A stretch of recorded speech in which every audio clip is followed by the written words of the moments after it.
Good afternoon. It's Monday, the 11th of January, 2021, just after 1 o'clock. Welcome to UK Column News. Your host today, Mike Robinson, myself, Brian Gerrish, and we're delighted to be joined by David Scott, bringing us northern exposure from north of the border. Don't know whether it's as cold as in Spain, Mike. We'll have to ask him. Is it as cold as in Spain, David? No, there's much warmer than Spain. We don't have any nasty COVID-related snowball action going on here in Scotland at the moment.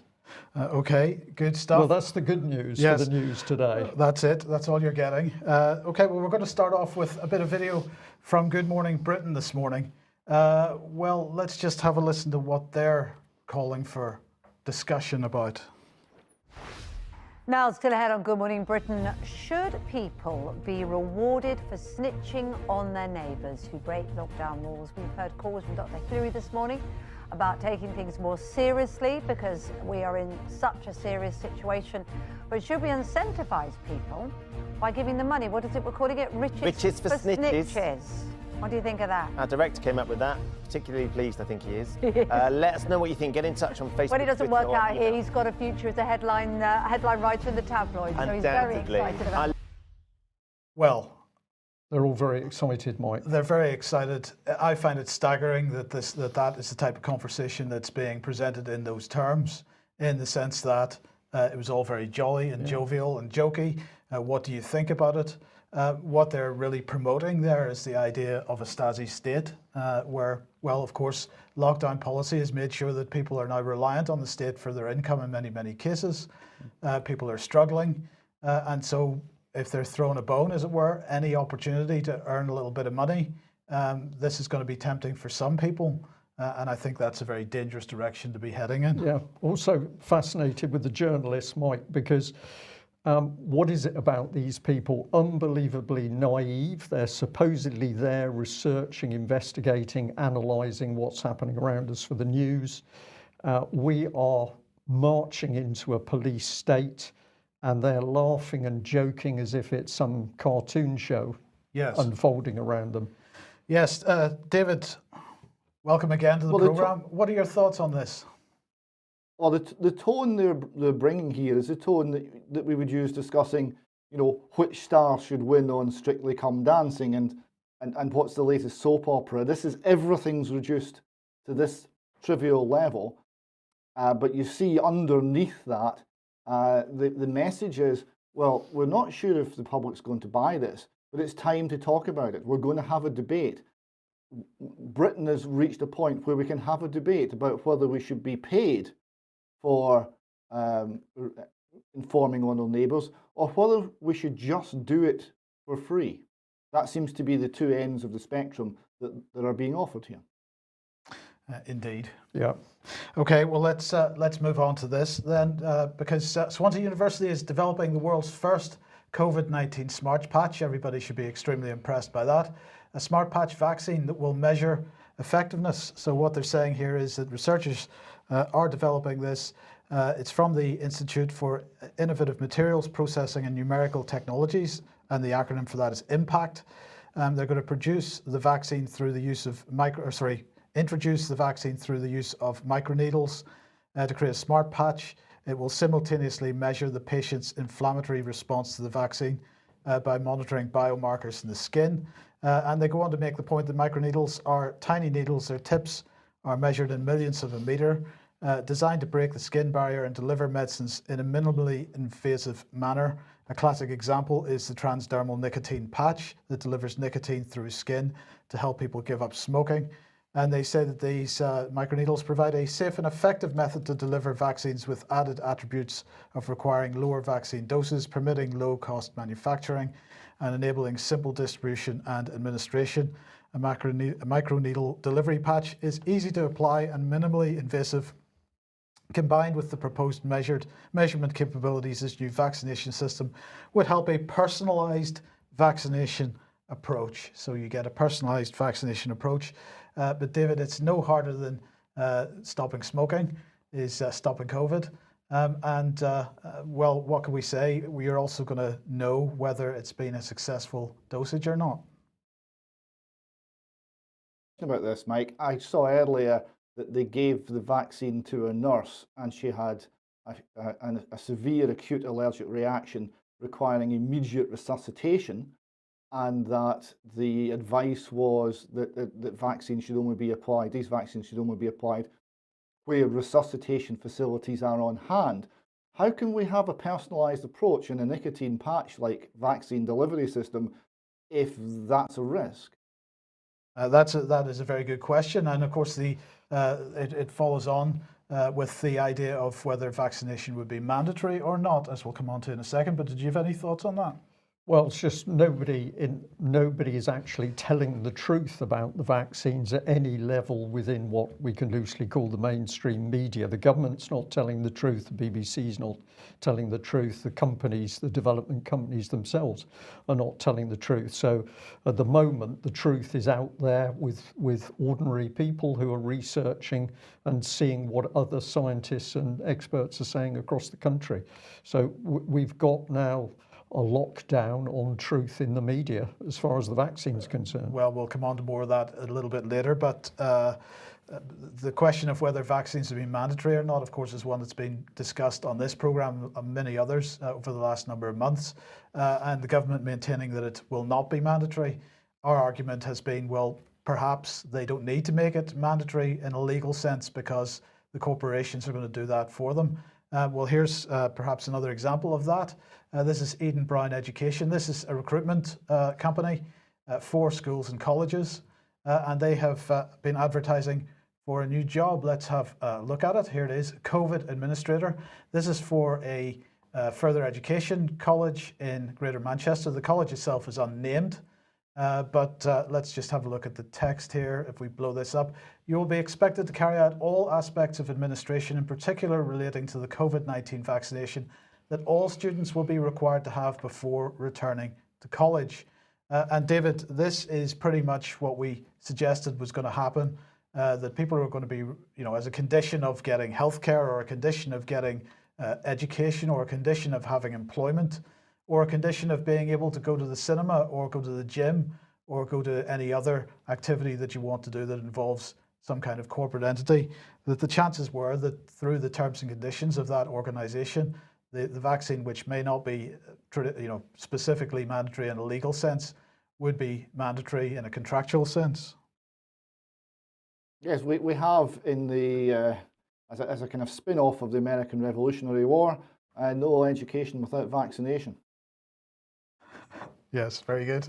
And I also think this is going to be the line with people attempting to visit elderly relatives in care homes and residential homes, that you are not going to be allowed in ultimately unless you've been vaccinated. At the moment, some people are able to get in for very short visits if they accept the swabs, but I think the vaccines are going to come along as a compulsory requirement. So the state taking control of elderly people. Now, of course, much of what's driving government policy has been the number of cases, so-called number of cases of COVID-19. Now, to become a case, of course, you only have to have a positive test. A positive PCR test could be detecting RNA strands that are months old.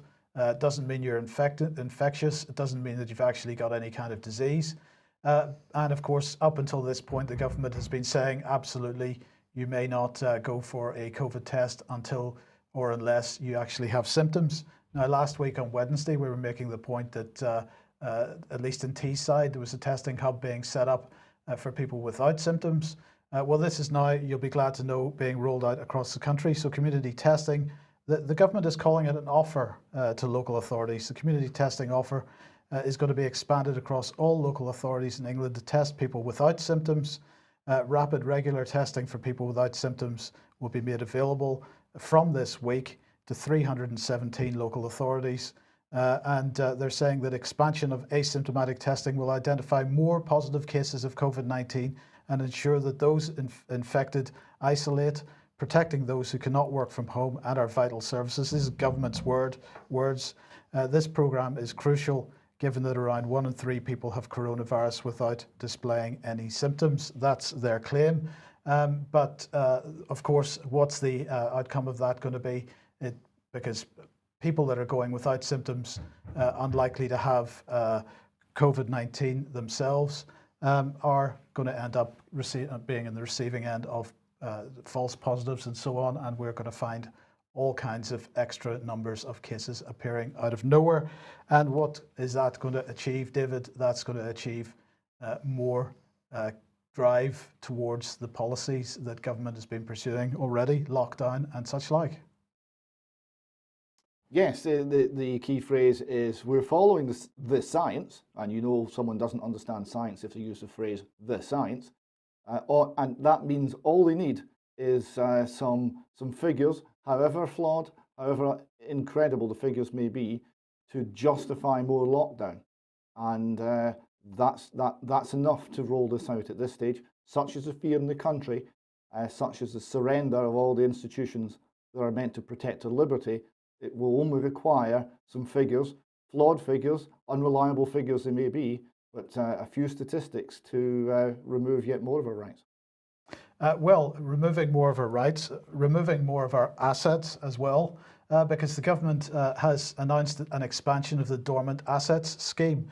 Now, for anybody that doesn't know, this is basically if you've got money lying in a bank account, hasn't been used for a very long time, maybe you've forgotten it was there even, may belong to a grandparent or something like that. If it was in a bank account, then that money over the last couple of years has been being seized by the British government for use for various purposes. Now, if you subsequently discovered that that money had been seized, you were entitled to try to claim it back from the government. But they have decided to expand this scheme now to include insurance, pensions, investment, wealth management, securities sectors. These are all set to be what they describe, set to be unlocked, with the potential for more than £800 million to be made available to support the UK as it recovers from the coronavirus pandemic. So funding raised through the expansion of this scheme will enable continued support of good causes, social investments and environmental initiatives. So let's just have a look at what the money has been spent on so far. Well, £425 million from the Dormant Assets Scheme has been used to establish Big Society Capital.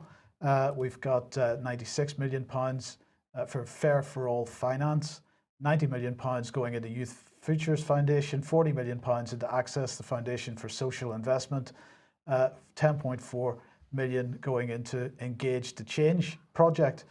So here's what John Glenn, who is the Economic Secretary of the Treasury, said.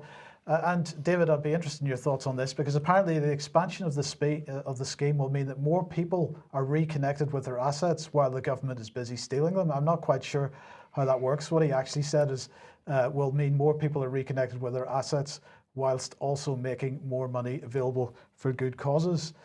So can you explain to me how that works? How do you reconnect more people with their assets while you're busy stealing their money? I have no idea.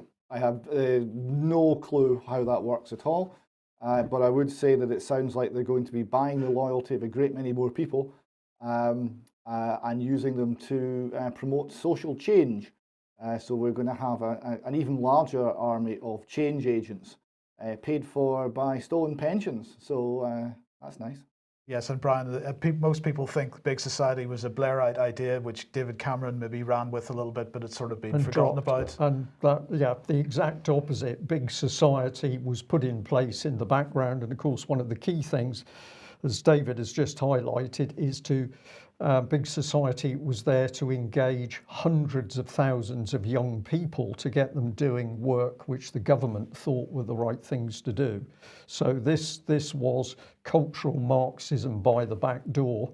It was a promoted conservative policy. Eric Pickles was one of the key people as communities minister, and that policy has continued in the background, which is why they're now trying to rake in even more money to help fund it.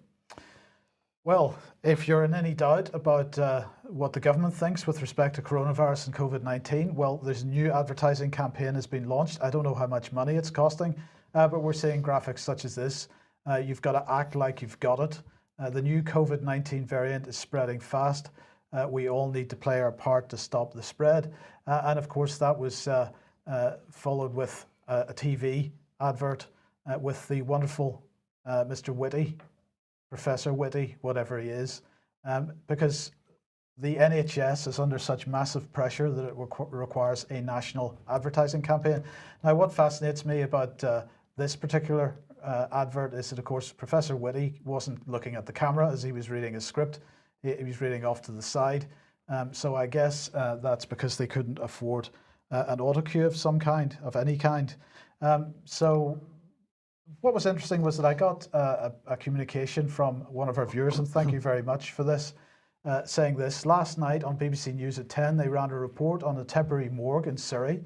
It was presented as a new measure, or rather the fact that temporary morgues have been erected in different parts of the country over the past year wasn't mentioned at all. This appeared to me to be an obvious part of their campaign of fear, as Chris Whitty was making the rounds of breakfast shows this morning, warning about possible new restrictions being necessary in the coming weeks. Curfew, anyone? And of course, the advertising campaign is about ramping up the fear, or at least trying to continue to ramp up the fear, because I think there's a recognition in government that so far this new lockdown isn't getting the engagement that they were hoping for.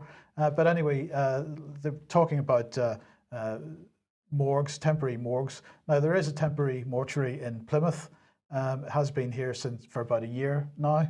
But anyway, this communication goes on. I was wondering if there's any information on the usage of temporary morgues in previous years. I did find mention of them in 2017 and 2018 and also 2001, but no data on whether they were put to use. Well, I'm not aware of any event which so far would have required such a thing.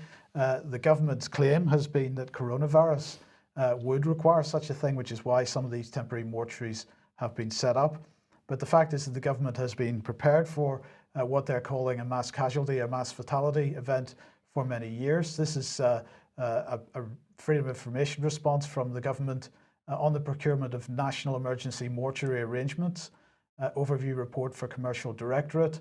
And they're saying that as part of the mass fatalities work stream led by the Home Office, this procurement aimed to put in place national arrangements for an emergency mortuary as part of the response to a mass fatality incident. And they talk about the requirement was for provision of a temporary structures to serve as an emergency mortuary. Also included in the invitation to tender were the provision of storage, maintenance and delivery to any local authority in England and Wales within 24 hours of being called, and so on. We're talking about relatively small amounts of money in the sort of government spending scheme of things, somewhere between 1.6 and 4.2 million pounds, in addition to a retainer fee and so on. But nonetheless, these arrangements have been in place for many years, Brian. They have, and we've been alerted about this before, but if we come back to the fact that we're told that we're in a national pandemic at the moment, but as we said last week, we are not seeing the bodies.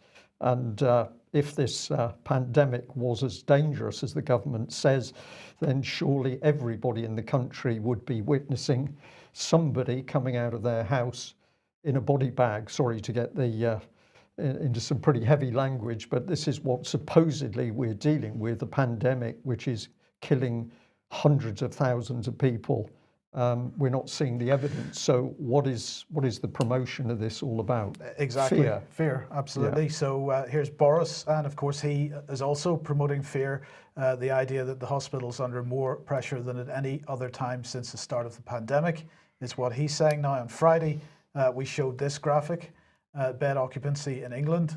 The source of this was NHS Digital. We'll show you a little bit more on that in a second.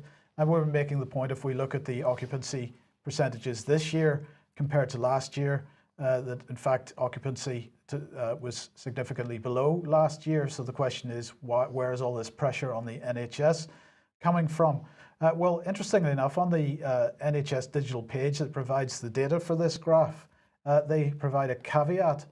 They say hospital capacity has had to be organised in new ways as a result of the pandemic to treat COVID-19 and non-COVID-19 patients separately and safely in meeting the enhanced infection prevention control measures. This results in beds and staff being deployed differently from in previous years in both emergency and elective settings within the hospital or within hospitals. As a result, caution should be exercised when comparing overall occupancy rates between this year and previous years. In general, hospitals will experience capacity pressures at lower overall occupancy rates than would have previously been the case. So what they're effectively acknowledging there, David and Brian, is that they have reorganized hospitals in order to separate patients, keep distance between patients. Therefore, there is less capacity in the system, and therefore there are going to be capacity pressures as a result. So, you know, in a second, I'm going to be asking a couple of questions about this, but the first question that's obviously to be asked is, what's happening to all the staff that aren't being deployed because there are fewer beds? Well, we know part of that answer, and that answer is that the, in particular, nursing staff that come in from agencies are not getting the work. Nobody hears about them because they're not actually being listed as, which they aren't paid NHS, directly paid NHS staff. These are agency people, and the agency people aren't getting the hours. They can, we're told by people in the nursing profession, the agency nurses can usually get other work in other locations, but we're not seeing the reports that the hours are not going out. I think that's the answer to that bit. But that brings us on to this, well, reduction of statistics. Yeah, we just remind people that last week we reported that the NHS had said that due to the intense pressure of coronavirus, they didn't have enough staff to actually handle data, and this was their report. Due to the coronavirus illness and the need to release capacity across the NHS to support the response, we paused the collection and publication of some of our official statistics. So we didn't really believe this. We pinned the statement onto Sir Simon Stevens. He's the Chief Executive of NHS England, so surely this report would have come from his mouth, but he's now got very upset indeed. Let's see what he's saying now. He's actually saying that when people say that hospital beds are empty, that is a lie. And where is this being promoted? Well, this is being promoted in the BBC, which has now gone mad, I think the correct expression is, with their reality check team to give us COVID, the truth behind videos of empty hospitals. So the BBC, £4.3 billion worth of the biggest propaganda machine in the world, is now on reheat in order to try and combat the fact that people are videoing empty sections of hospitals. So this is part of the article. The number of COVID patients has increased significantly in recent weeks, and there are serious concerns about the NHS's ability to cope with the surge. This is the rhetoric the BBC always pumps out, but on the ground we are not seeing the evidence to back up these claims. They go on in this very long article. However, because of the way healthcare trusts are reorganised, hospitals often separating COVID patients from others and cancelling non-urgent care to free up capacity, some parts of hospital buildings will currently look empty. David, my brain went round in circles at this, because when people are busy in busy organisations, invariably you can sense and see that activity. Everybody's come in to do their bit. If they're working really hard, you simply can see it by the buzz, but not in the NHS. As the NHS gets busier and approaches crisis, you actually see fewer and fewer people and fewer wards are open. Can you help me out here at all? Because I'm really struggling on the logic which the BBC is trying to put into our heads. This is Sir Simon Stevens' high quality analytical thinking here. You see, Brian, we're emptying the hospitals so that there's space for the COVID patients. Okay? And there aren't enough COVID patients, so the hospitals look empty. And no, hang on a minute, that can't be right. Yeah, I think that works, actually. I think what you just said works. They have the position is the hospitals are empty, but it doesn't mean we're not busy. That's what he said. Well, no one's saying you're not busy. What we're saying is the hospitals are quiet, and it's not tying in with the fear mongering that's coming out in the press. And basically, what the BBC reality check team took a long time to say is, yep. Yep. That's it. So we'll just add that last bit on this. So here it is. Some parts of hospital buildings will currently look empty, but the BBC stresses that that doesn't mean that hospitals aren't busy. Now, into the real meat of this article, because the BBC, oh my goodness, they just do not know what to do, what to print, because they are really going for anybody who's been videoing. So they've got lots of they haven't embedded the actual videos. They don't want people watching the videos, so they've just captured a still from one of several videos. I've only got some of them here. Regarding the A&E waiting area, the video shows only the entrance to the department. Patients brought in by ambulance or those in a serious condition or requiring admission to hospital are unlikely to be waiting in this area. Well, a visit to Derriford Hospital over a number of years and to A&E, Derriford Hospital in Plymouth, would show you open the door to the A&E section to find that you can hardly get through the door with people lined up, waiting, getting frustrating, having been sat there in their seats for hours at the time. But suddenly all of this A&E load has gone away, but we're now told that this is normal. Well, of course, the people are not being treated. That's the reality of it. So Croydon University Hospital got its knickers in a twist there with the one we've just shown. There's a bit more to this one. Contrary to videos circulating online claiming to show our hospital is empty, our services remain extremely busy. And as we've just described it, that'll be, of course, because certain areas of the hospital are actually empty because of this so-called reorganisation. And this one's really for you, Mike. What we've got, of course, and we showed last week, I beg your pardon, that the NHS is certainly not providing treatment, including major and critical treatment, such as treatment for cancer. Well, that's right. So Belfast, as we mentioned last week, Belfast Primary Care Trust, Health and Social Care Trust rather, has shut down serious provision of services for cancer patients as well. Look, there are two questions that I have here, and the first one is this.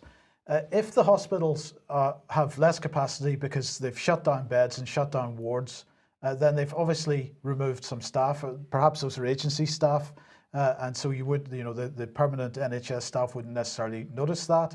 But there must be spare staff as a result of the reduction in capacity within the NHS. So why are the Nightingale hospitals still closed if there's such a load on the NHS that we're in fear of the NHS not being able to cope? And the second question is this, and I haven't seen anybody ask this yet. The government knew, based on their own words, over the first 6 months of this so-called pandemic, the government knew that the NHS would be in trouble this winter if what they were saying was true, which I don't accept, but that's their point. Their point is that they were claiming that they knew that the NHS would be in trouble this winter. So why did they not resource it appropriately? Now, the BBC has published a statement from I've lost the statement. We should say to our audience, Mike, we do have a couple of technical problems in the studio today, which are making it quite difficult for us to actually deal with the news as it comes up. So that's why there's a little bit of a hiatus with delivery today. Bear with us. Yes. Okay. So anyway, this was Dr. Chad Nagpal from the British Medical Association, and he was saying that the main cause of NHS pressure was staffing issues. He said, we have 80,000 vacancies. You can't just have a doctor or nurse in 2 sites at once. Okay, fair enough. If you've got a staff shortage, you've had 6 months to sort that staff shortage out. Apparently, we've had plenty of time to develop and roll out a novel vaccine, but we apparently haven't been able to find the staff, the vacancies in the NHS. But that doesn't change the fact that the capacity with the NHS has been reduced, and therefore some staff must have been furloughed. And if they've been furloughed, then why aren't they being taken out of furlough and sent over to the Nightingales? That seems like a reasonable question to me. But some of the Nightingales are being closed as well. So oh no, the Nightingales have never been reopened since June. They were closed in the summer and they've never been reopened. And there's no sign of the Nightingales being reopened. And staffing is the usual answer given, but that just doesn't fly as far as I can see. Okay, well, let's follow the BBC's troubles through, because the BBC desperately unhappy that people are beginning to connect COVID and all the changes around the COVID lockdown, or the curfew as we prefer to call it, and the Great Reset. So let's have a look at how the BBC deals with this. So spreading false hospital rumours. One particular Facebook group in the UK is dedicated to sharing pictures and videos of empty hospitals, and it has more than 13,000 members. It appears the administrators of this group are linked to another Facebook group promoting a baseless conspiracy amongst the global COVID pandemic known as the Great Reset theory. Now, this is a really excellent piece of BBC spin, and I think we've got to congratulate them on this truly remarkable and devious piece of work. So you now distract people from their questions about the hospitals and COVIDs, and you say, well, actually, because you've linked it through to the Great Reset, this is all useless conspiracy theory. So where do we go here? This is another part of an article, the coronavirus pandemic, Great Reset theory, and a false vaccine claim debunked. And in it, in an inset, they've supposedly got another part of the site. It says the World Economic Forum recovery plan, referring to the Great Reset, has been interpreted as sinister, first by fringe conspiracy theory groups on social media, and then shock horror by prominent conservative commentators. So the BBC really worried because people are now looking at the World Economic Forum's genuine reset proposals and saying, these are deeply sinister policies, which they are. And isn't it remarkable that the World Economic Forum also put out an exercise to do with a pandemic on a scale which just happens to mirror the present COVID crisis. So BBC desperately worried about this, but it is all conspiracy theory. Let's add a bit more to that. The suggestion that politicians planned the virus or are using it to destroy capitalism is wholly without evidence. Well, I would say on the contrary, the evidence is growing by the day that politicians are absolutely using the coronavirus pandemic in order to not only destroy businesses and the British economy, but larger chunks of what we might describe as capitalism. The BBC says so too is the notion that the World Economic Forum has the authority to tell other countries what to do, or that it is coordinating a secret cabal of world leaders. But that's exactly what it's doing, as every report into the World Economic Forum meetings shows. So the BBC really very, very unhappy that people are joining the dots. I'll just take you back to 2011. This was the BBC promoting what it described as the Great Reset. You could listen in to them describing how when there are major events in the world, often good things can come out of it. We can reset things, we can move on. This is a more modern one, which you can see if you go and have a look on the BBC website. Is the coronavirus crisis a chance to, quote, reset the world? So there's nothing fictitious about the reset. Even the BBC is promoting it. It's just the BBC getting very worried if you link the idea of the reset to the fact that COVID is being deliberately whipped up. And this interested me because the article that you've just seen on your screen is linked through to what the BBC calls its Rethink initiative. To me, David, this is absolutely raw applied behavioural psychology. We could call it NLP, but actually it's a bit wider than that. But this is programming the BBC's viewers in order to adopt the policies which they think are the critical ones, i.e. We need to believe in COVID, we need to believe in the Great Reset. But the BBC are really finding it quite difficult to remain credible. I mean, they're a £5 billion operation every year to provide government propaganda. Now, the government's not going to be happy if they don't get value for money. And this is just not working because the BBC is telling us that the Great Reset and linking the Great Reset to COVID are conspiracy theories. But the World Economic Forum's website, titled The Great Reset, says there's an urgent need for global stakeholders to cooperate in simultaneously managing the direct consequences of COVID-19. To improve the state of the World Economic Forum is starting the Great Reset initiative. So anyone going to this and taking the words and going to any search engine will know in approximately 15 seconds that the BBC is lying to them. Thank you for that. The clarity is required because the BBC, as we will now see, really needs to be taken to task. I took the trouble to have a look at some of the journalists who had been carrying out the so-called BBC fact check. I'm going to call it fake news. And this lady caught my attention. She was one of several, so I just happened to decide to have a look at Flora Carmichael. Here she is from her Twitter page, BBC journalist working on tackling disinformation and media education for the Trusted News Initiative. Now at the bottom, I've just highlighted that she's followed by Demos. I found this interesting, that this highly political organisation would follow her, but also this Trusted News Initiative and the Frontline Club caught my eye. I thought, what is this? So I went and had a look, and here's the Frontline Club. It's a media club for a diverse group of people united by their passion for quality, independent journalism. Now, Mike, our viewers will know that every time we emphasize independent, we can be sure that the opposite applies. So we had a little look into the Frontline Club, and here's part of it. This was something that caught our eye. International partners is talking about Albania, Bosnia, Czech Republic, Georgia. Let's bring this up on screen.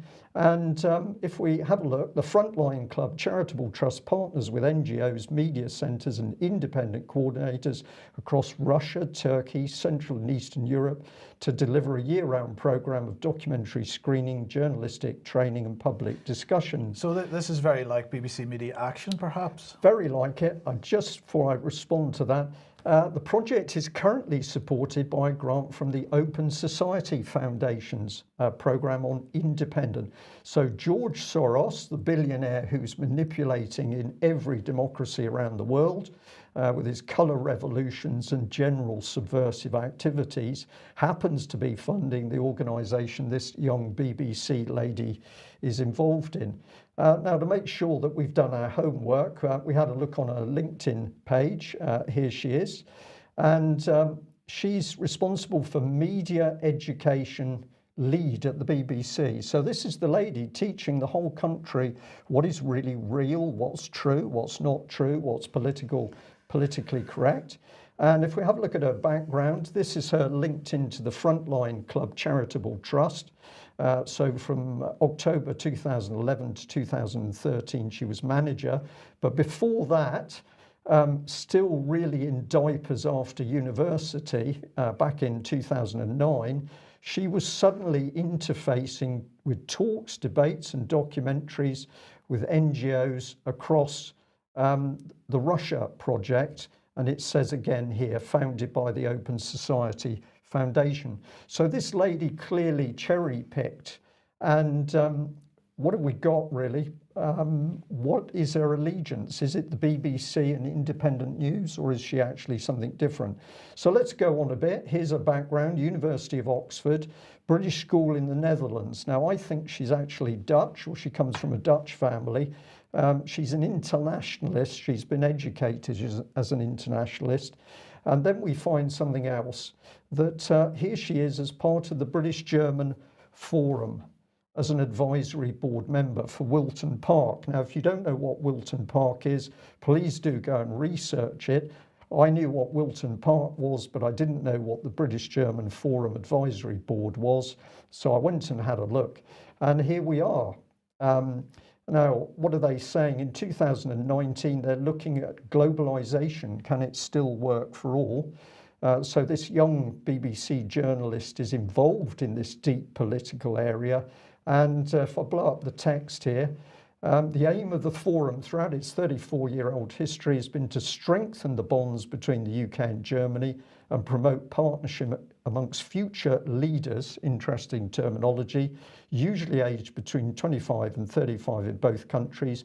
As the UK leaves the EU, the need to build understanding and strengthen ties between Britain and Germany has become ever more important. So the British public votes to leave the EU, and in the background We've got young Flora for the BBC and her colleagues behind the scenes, out of sight, behind closed doors, working to make sure that we're locked into the German EU project effectively. And I'll just pop this up. If you don't know what Wilton Park is in totality, and I didn't, it seems, because I discovered that it says it's got the privileges working as an executive agency of the Foreign, Commonwealth and Development Office. So Wilton Park is an agency of the British government.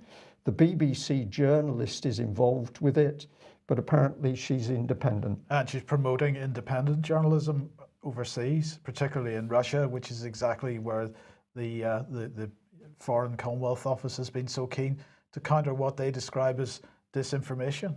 When in fact they were promoting disinformation and misinformation in order to subvert those nation states. So we think there are lots of questions to be asked about all the journalists that the BBC is using to look at their so-called fact-checking, and we're going to ask our audience, please will you look at the people with the names on these articles, get into their backgrounds and help us expose the true nature of these young politicised international BBC journalists. Now, in our Christmas special, as we were looking into the new year, we said that censorship would be one of the big issues. And David, it didn't take long.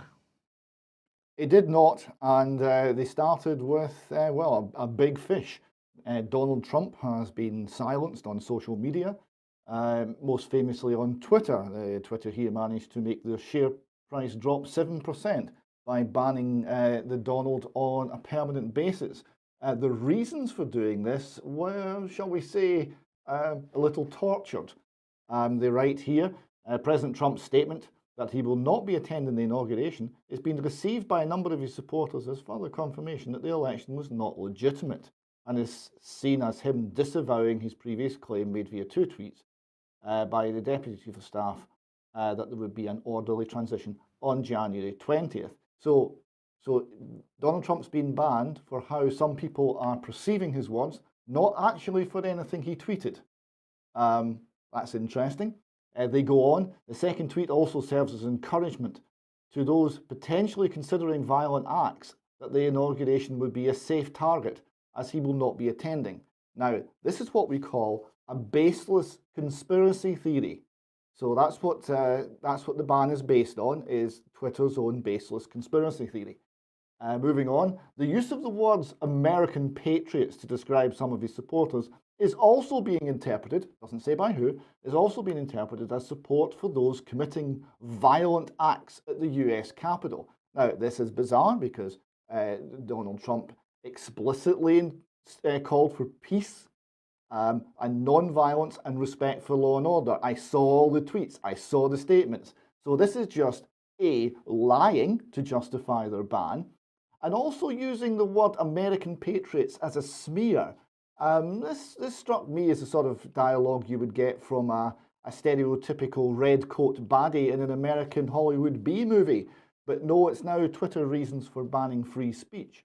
And they continue, or they complete this with the mention of his supporters having a giant voice long into the future, and that they will not be disrespected or treated unfairly in any way, shape or form, is being interpreted, again, doesn't say by who, as further indication that President Trump does not plan to facilitate an orderly transition, despite the fact he said the reverse, and instead that he plans to continue to support, empower and shield those who believe he won the election. So he's talking about 74 million people who voted for him. They are all now to be silenced because otherwise it's going to be terrible. So this is this is Twitter showing quite clearly that they are backing a totalitarian venture. They're backing thought control. They're backing there can only be one narrative. There can only be one story. You cannot think differently. You cannot speak different. It's a remarkable piece of it's essentially it's a confession. This is not a reason for banning Donald Trump. This is an embedded confession by Twitter as to what they have actually become. And what they've actually become is shown, I think, quite neatly by a little cartoon I spotted on Twitter. No, we're not going to show that just yet. We're going to continue with some other stuff, David, and then we'll finish off this segment with that. But look, it's not just Twitter, because of course YouTube has been banning all and sundry. Now they've banned Steve Bannon, apparently because Rudy Giuliani was on there and was blaming the Capitol siege, according to this headline in Business Insider, on the Democrats. But not just YouTube, also Stripe. Stripe has banned the Trump campaign. So obviously defunding is another option, and that's one that is being pushed forward. But of course, the big news over the weekend was the Parler situation. So Parler initially was told by Google that they had to remove their app or that their app would be removed from the Play Store unless they implemented some kind of mechanism for controlling speech on their platform. Apple then followed up saying that they would do the same for the Apple App Store. But then Amazon, who was providing the infrastructure for Parler, decided that really it was just too much for them, and they were going to also withdraw that service. So today, Parler, as you can see on screen, is not available because it's been switched off by Amazon. Well, initially, Parler had thought they would be able to be up and running again in a matter of a week or so, but that is not the case. So John Matza here saying, I want to send everyone on Parler an update. We will likely be down longer than expected. This is not due to software restrictions. We have our own software and everyone's ready to go. Rather than it is Amazon's, Google's and Apple's statements to the press about dropping our access has caused most of our other vendors to drop their support for us as well. And most people with enough servers to host us have shut their doors to us. We will update everyone and update the press when we're back online. Parler is my final stand on the internet. I won't be making an account on any social. Parler is my home. See you all soon. Well, will he see us soon? Will Parler be back? We have to wait and see what they might be able to pull together. But on the issue of Twitter and Twitter silencing a lot of voices, well, I don't use Twitter too much, but even I have been affected by this. So I've lost 170 Twitter followers in the last few days. I know that Patrick Henningsen has lost several thousand people from his follower group. Mostly, it seems, because Twitter is switching off their accounts. Gab then released this tweet this morning saying, we're getting resumes from senior level employees at big tech companies, hearing that many people are putting in their 2 weeks notice, that is. Internal civil war among staff and executives, panic in Silicon Valley, the House of Cards falls, and the exodus has begun. So if that's true, then that seems that things are not all well within the groups of employees within some of these companies, and I suppose that is what we would expect because they aren't universally Democrats that work for these types of companies. But then we had the likes of this from the BBC. Twitter deletes China embassy's Xinjiang emancipation tweet. Now, this was all about an article on one of the Chinese journalism websites, one of the Chinese press websites, saying that the Uyghur women who were, effectively having restrictions on their ability to have babies was emancipating for them. And Twitter decided that that would be taken down. Now, I've seen quite a lot of discussion about this online with people saying, well, it's about time Twitter was taking a stand for the likes of this. China's behavior with the Uyghurs is disgraceful, and they shouldn't be allowed to use these platforms to make their points. But of course, the danger here is that this particular incident made the headlines in the press. The BBC carried it. Excuse me, others carried it. But of course, as this type of censorship becomes more endemic, we're not going to even hear about many of the tweets that have been taken down. And so issues that might need to be discussed aren't going to get discussed. But then this raises the question of what Twitter and Facebook and these platforms are. And it's a discussion that's been going on for quite some time. So this is from January 2018 from the House of Lords. Social media and online platforms as publishers. And the question is, are they a platform? Are they a town square, somewhere where everybody can make their feelings heard? Or are they a publisher with editorial control? And if they are the latter, then what does that mean for regulation? This is something that's been discussed over the last 2 or 3 years. This is a more recent article. If social media companies are publishers and not platforms, that changes everything because they should be regulated. This is Financial Review. Social media giants face regulation as publishers, not just postmen. And this is, well, the NATO Association of Canada, forums or publishers. Social media platforms under stricter content policies. So at this point in time, what we can say is, David, that these platforms are censoring people on the basis of what the top management in those platforms feel is the right, they are presenting an ideology, and anybody that's against that ideology will be censored. But of course, what we're moving towards and what this is all justifying is the so-called idea of online harms, and legislating for online harms, and therefore imposing editorial standards and regulatory control on these platforms, which is going to have an even more chilling effect on free speech. Absolutely. This is all about government power and the power to silence opinion which is dissident. The commercial companies ultimately are operating in the space created by the governmental monopoly on the use of violence, on being able to confiscate, on being able to close people down, and as a result, in order to thrive in that environment, they've created a symbiotic relationship with the government. The Twitters and Facebooks of this world support the government line, and the government make sure that no one else can compete with Twitter and Facebook without being closed down. This is monopolies are us. Which brings us then to your graphic, your cartoon. Yes, I thought it was a lovely little summary of where Twitter has got themselves. This is Twitler. And the little Twitter bird has got himself a moustache, a distinctive haircut, and a Nazi armband, and that is what it's like. It is indeed. Okay, well, look, let's come on to Joseph P. Farrell then, and the situation in the United States in general. Yes, Joseph P. Farrell, this is one of Alex's favourite commentators from the States. It's not a gentleman I've followed a great deal, but I was very struck with his summary of the situation in America immediately following the events of last Wednesday at Capitol Hill. And he was commenting here on America. He said, "We are a banana republic under colour of law." And I thought that was absolutely spot on. And he continued, and he said, I no longer feel like a citizen of the United States. I feel like an exile living in a foreign land, because most of the things I hold dear culturally are as far as possible from those in the swamp. I don't know where we go. I think a lot of us in the UK know exactly how he feels there.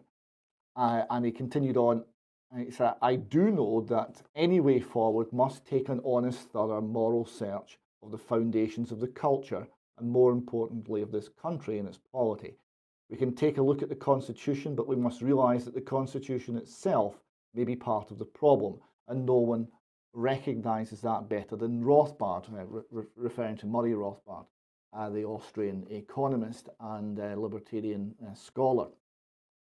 I thought that was an excellent view because it looks at the deeper cultural underpinnings and legal underpinnings of the problem, and it realises that many of the things which we're now seeing manifest have been problems in our societies for centuries and have simply not been addressed. And as the situation has got worse and worse, we're reaching a crisis point where we will increasingly not recognise our own nations as the societies we grew up in. So I thought that was extremely astute from Joseph P. Farrell there. Yeah, I'd just add to that, David, it's obvious from the communications coming into the UK column that people are seeing, well, our supporters and our viewers and listeners are certainly seeing it. So many people are coming back with this question, what can we do about it?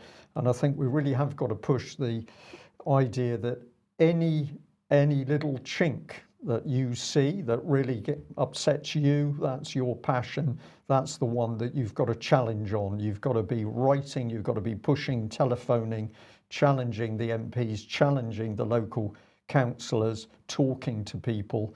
It's doing something. It's not enough just to watch things unfold. Okay, now, if you like what the UK Column does and you would like to support us, then please head over to ukcolumn.org/community. There are options to help us out there. We obviously need your support to share our material. We're on Twitter, we're on Facebook, we're on YouTube, we're also on BitChute, and today, for the first time, we're streaming out live on D Live as well. So hopefully that will create a new audience for us too.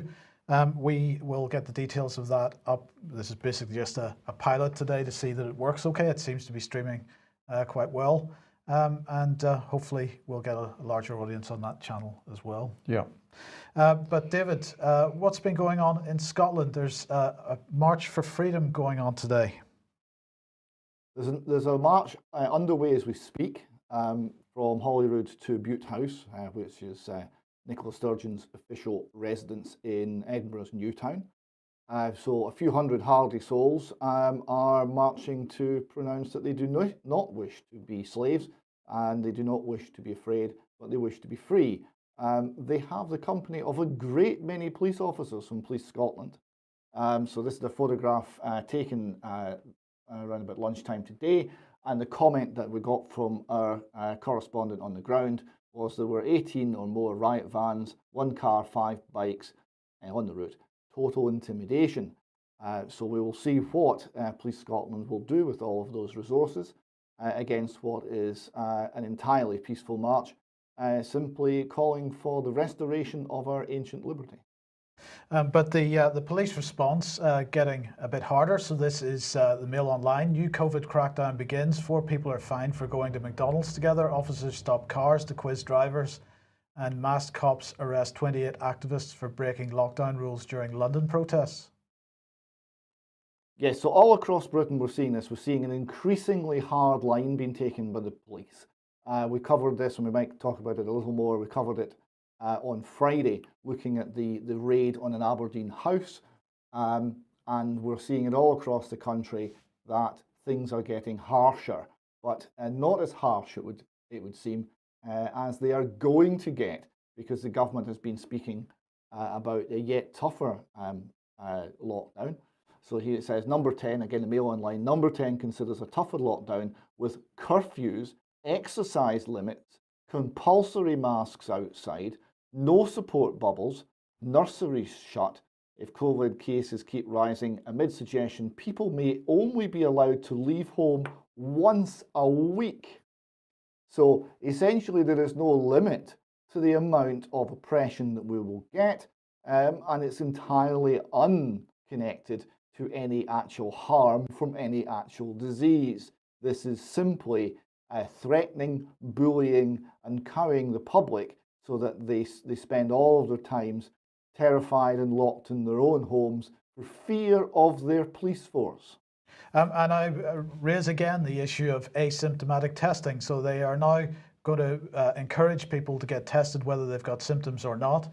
That will result in all kinds of new numbers of cases, Brian, and that's really what's going to drive the justification for curfews. Yeah, I've used the word before, I'll do it again.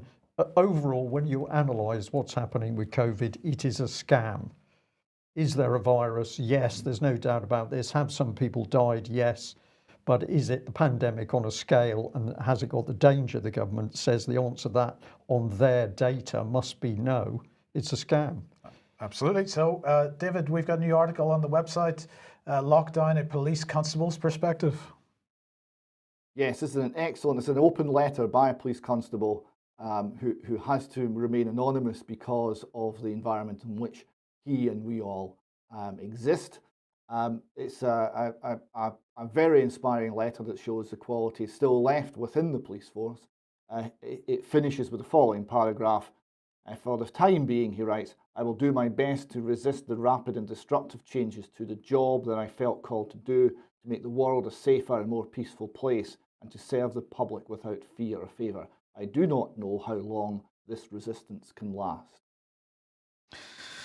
Yeah, I think we're going to get more of these, and it's just what we need. So well done to that particular police constable. Okay, we've got a tweet here from Eva Bartlett saying, "Today in fascism, I was sat on a bench having a coffee. This is not antisocial," and it's quoting a tweet basically talking about the COVID cops at it again, terrorizing citizens for what? Walking, and this is more evidence of the direction of travel. Yes, the rules don't mean anything. They never really did. But increasingly now it's arbitrary. No one can know, the police certainly don't, what the rules actually are or what they're for or what the rationale behind them is. It's simply increasing intimidation. If you're outside your home, you are subject to intimidation by the police. And this is obviously playing badly because we all have a weapon. It's called a smartphone. It has a camera, it has video, and we've still got some access to social media, and we can film the police and other officials and put the results out there for the world to see. And of course, this is playing very, very badly. The police are getting quite nervous about the whole thing. We'll come on to a bit more of that in 1 second, but Brian? Well, I picked up on this as well. I tried to frame it in my own words. The UK police make up the law. The UK police are the law, and the law has no limits. And this was one of the articles that I saw, COVID fines reviewed after women surrounded by police. So these ladies got in their car, they drove 5 miles to a country location, and they got out for a walk. They get picked up by the police, they get fined £200 each.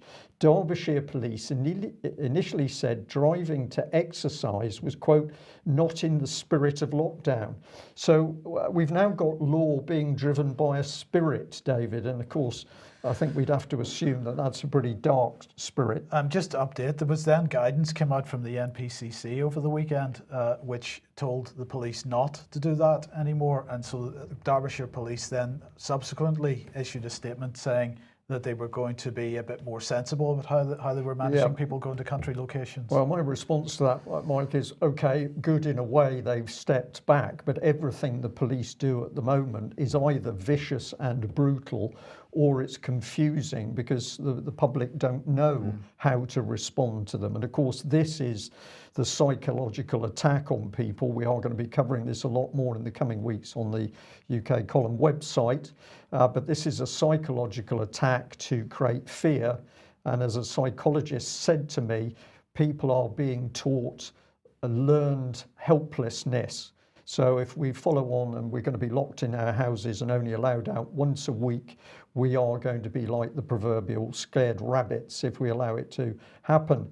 What I picked up on with this particular article were tweets that people had sent out. I've just put 2. They drive 5 miles to go for a walk, and then had a cup of coffee, breaking the law, and I'm pleased they've been fined. So this is the sort of comment from somebody who has not got a clue of the danger of what's going on. I'd taken them, as you can see, off Nigel Farage's Twitter page because he picked up on this and is supposedly speaking out. But what we can see here is that people are turning on each other, and this is exactly what the government's and SAGE's applied psychology agenda is about, getting people to police themselves based on circumstances which are actually false. So dangerous, I'm allowed to say. Yes, but then we've got Dorset Police and Bournemouth, because there was a bit of protest going on over the weekend, just a small protest in Bournemouth.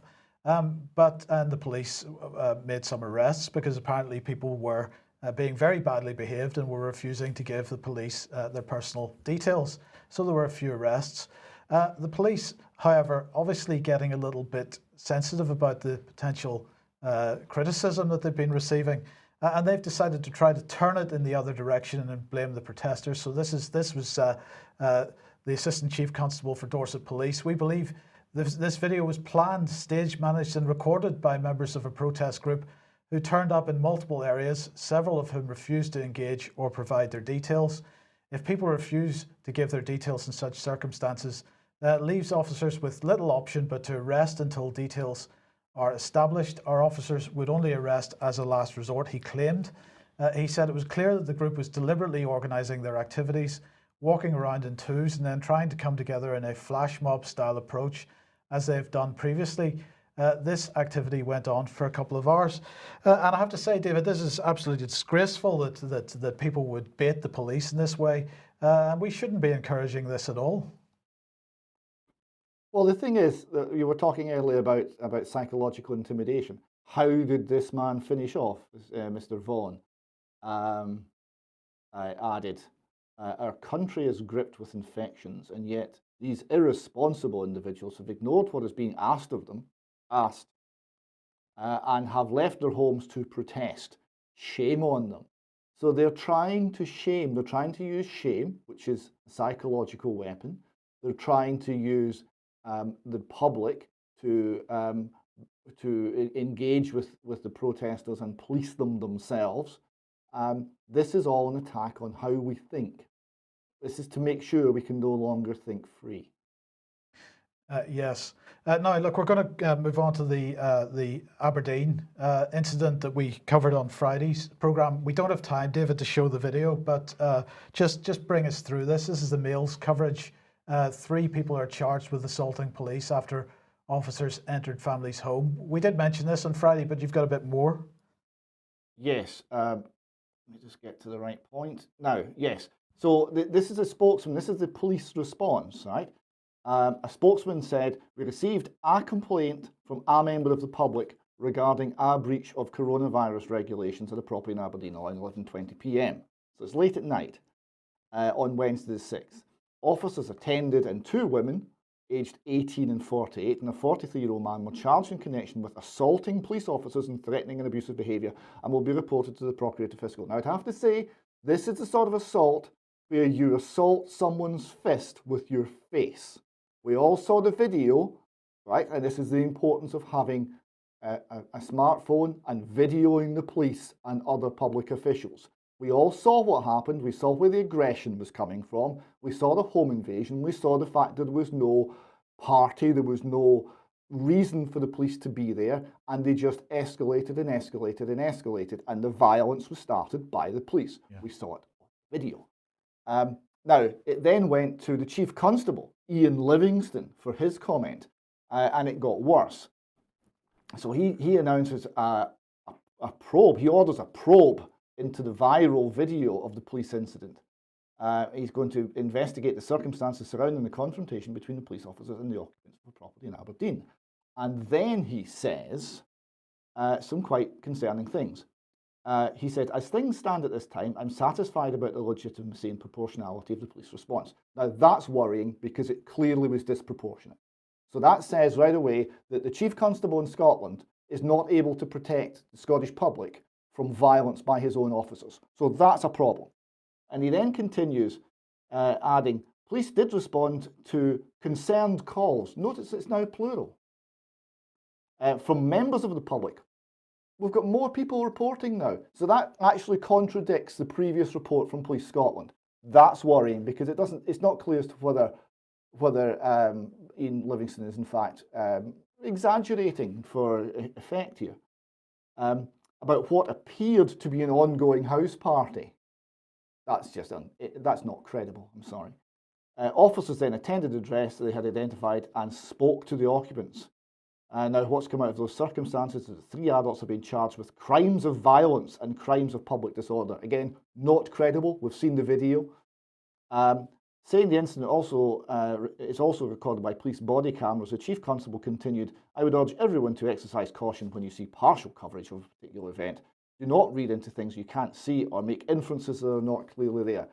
Ian Livingston, we saw the video, it was perfectly clear, we saw where the violence started, it started with your officers. And if Ian Livingston can't see that, then Ian Livingston needs to find a new job.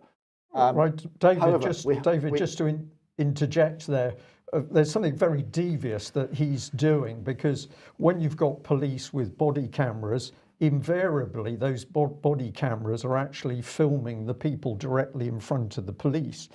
And unless there's a group of police and police are stood to one side, they're not actually filming the police's response to the people. You're not seeing the facial expressions. You're not seeing where the hands are of the police. So for him to attempt to say that a police body camera is there showing a true picture of an altercation or an interaction between the police and the public is devious, is very devious, because it's not true. That's a very good point, Brian. We have obviously the First Minister Nicola Sturgeon to protect her interests here, and she said, all of us these days know that we have to take some care when looking at things on social media, just remembering that things often don't look exactly as the reality is. So Nicola and the police will tell you what reality. Don't believe your eyes. Your eyes will lie to you, but Police Scotland will never lie to you. That's what she's trying to suggest. I don't think that one's going to fly. Okay, well, we've got to end, but let's end on how reality is formed, and of course the BBC is central to that. So a big thank you to the person who sent this article through to me over the weekend, because I'd missed all this little business. The new BBC chairman has donated over £400,000 to the Conservatives, so the word independent instantly comes to my mind. So this is Richard Sharp, so Byline Times reporting this. If we have a look at Oliver Dowden, got his name right today, so Mike will be happy about that. Sharp is exactly the chair the BBC needs right now. I'm confident he will drive forward reforms to the BBC to ensure its impartiality reflects and serves the needs of all parts of the UK and evolves to remain a global success that is central to British national life in the decades ahead. And we got a bit of comment from the Labour Party. This is pretty interesting. Richard Bergen, he says the government has appointed as chair of the BBC a multi-millionaire former Goldman Sachs banker who was once Rishi Sunak's boss and has donated hundreds of thousands of pounds to the Conservative Party. The whole system is rotten. And that's why his party is continuing to support and vote for those rotten Tories. So BBC, I think we can see clearly what it is. David. Just before we finish, if you could fit one more slide in, the one on Israel, if that's possible. Okay, if you would like to do that. Right, so this is an article from this week from Haaretz, from a gentleman called Adam Raz, who is a researcher who's been looking into the historical records of the Israeli policy inside Israel, but in Arab areas between the end of the war in 1948 and 1966. So this is how they treated the Arab populated areas inside the state of Israel. That's on the Israeli side of the Green Line. The headline is how Israel tormented Arabs in its first decades and tried to cover it up. And they got testimony from recently declassified documents, together with historical records and archives, shed light on the acute violence that prevailed in the state within the state that Israel foisted upon extensive areas of the country where Arab citizens lived from 1948 until 1966. The reason I raise this today is I remember Gilad Atzman on our programmes, amongst other venues, stating, we're all Palestinians now, right? And this is true. The way that the British state is treating the British is exactly the same as this report here from Haaretz. So this is the way that states, it would appear, eventually behave, and that we are all going to have to get used to a great deal of oppression, and we're going to have to learn how to resist. Yes, indeed. And we'll just end with this, David, a fantastic, well, I guess it's a sticker on a lamppost or something. Please keep your hands washed. And it's labelled the BBC, and they're saying, we'll keep you brainwashed. I think that is brilliant. It is absolutely perfect. So that's the nature of the BBC these days, in one handy sticker. One handy sticker, and BBC chaired by a former Goldman Sachs banker with connections to Rishi Sunak. So we've got nothing to worry about. We'll leave it there. We just should say we're very sorry we can't do an extra today. Indeed. So we'll be back at 1 p.m. on Wednesday. We'll be back at 1 p.m. on Wednesday. Thank you very much for everybody sending us material. Please continue to highlight things because we may have missed those things, and we need your help and support to get the material out as long as we can. So thanks for joining us. We'll be back on Wednesday. Bye-bye. Bye-bye.